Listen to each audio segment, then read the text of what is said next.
So we've arrived at the hotel. This is the Marriott Hotel. It's really nice and spacious, very luxurious. You get everything you need. You've got all your brimming gear. I think I'm on the 6th floor. They said it was an upgrade. Obviously it's not going to cost money. Yeah, so basically I'm ready for this transplant tomorrow. It's been a long day of travelling. I think we got into into the airport, Istanbul, around 9:30, and by the time you've done all the travelling, the transfer's about an hour away. It's like a private, I think it's like a Mercedes minibus sort of thing, which I was in on my own. And I've been sent a message where I'm going to be picked up at 8:20 in the morning, so everything seems to be happening really fast. The consultation and the procedure is going to happen on the same day, because it's just like I'm just on a 3 nights, 4-day trip. The bathroom's absolutely gorgeous, really luxurious. I'm going to take a shower, wash my hair. Really spacious, yeah. So I'm going to go to the clinic tomorrow. I'm paying in UK pounds, so I'll do the conversion from pounds to euros. I think it works out about what's it now? 2,700. Yeah, about 2,700, because they paid a deposit, which was €100. So there's no commission, commission when you're paying cash. When you're paying by credit cards, normally 8%, which can be quite considerable, as you can imagine. 8% on that kind of money could be like £250. So highly recommended you pay in either euros or UK sterling. And I'm going to pay in UK sterling. I mean, as far as hidden costs go, I think everyone's a bit suspicious of hidden costs, and being led down that, professional salesmen, to hyperbolic oxygen chambers and all these fancy things. I don't need any of them. I'm absolutely going to refuse everything. I've got the package. I think it was the lower pack, what they had. I think it was like €3,200 for up to 4,000 grafts. I've still got quite a bit of hair, but it goes really thin. When I start moving it around underneath there. So they're going to do up to 4,000 grafts. Now, just say for instance they only done 2,500 or 3,000 grafts.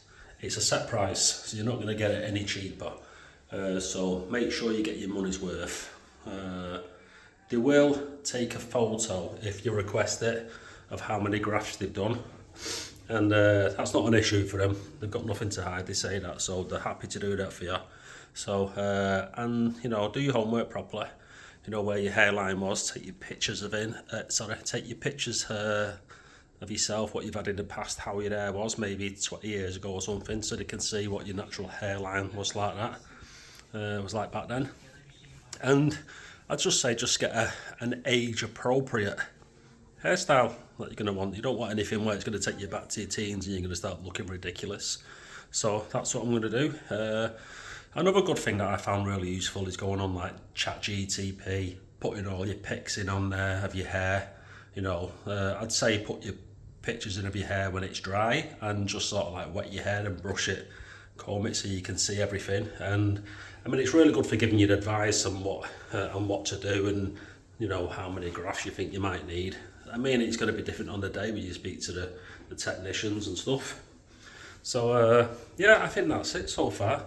I've not actually got any nerves, which is the strangest thing. People keep saying to me, are you nervous? And I'm not nervous.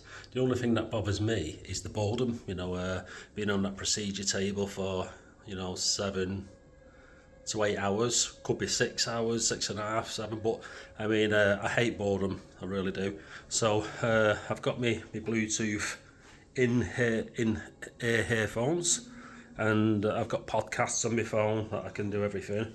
So yeah, I'm going to manage. So it just helps if you could download a few podcasts or something like that, because it's going to be a long day.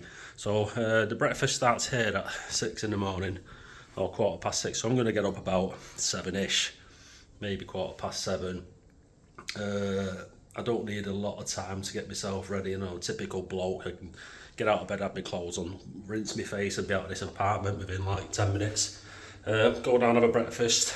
I'm not rushing down there. Sit down for half an hour, relax. You know, get me shit together. And then I'm going to be getting picked up at the hotel. I think it's about 8:10. So they recommend you be outside the hotel about 10 minutes early, but I'll probably be there at 8:10. I'm not standing out there.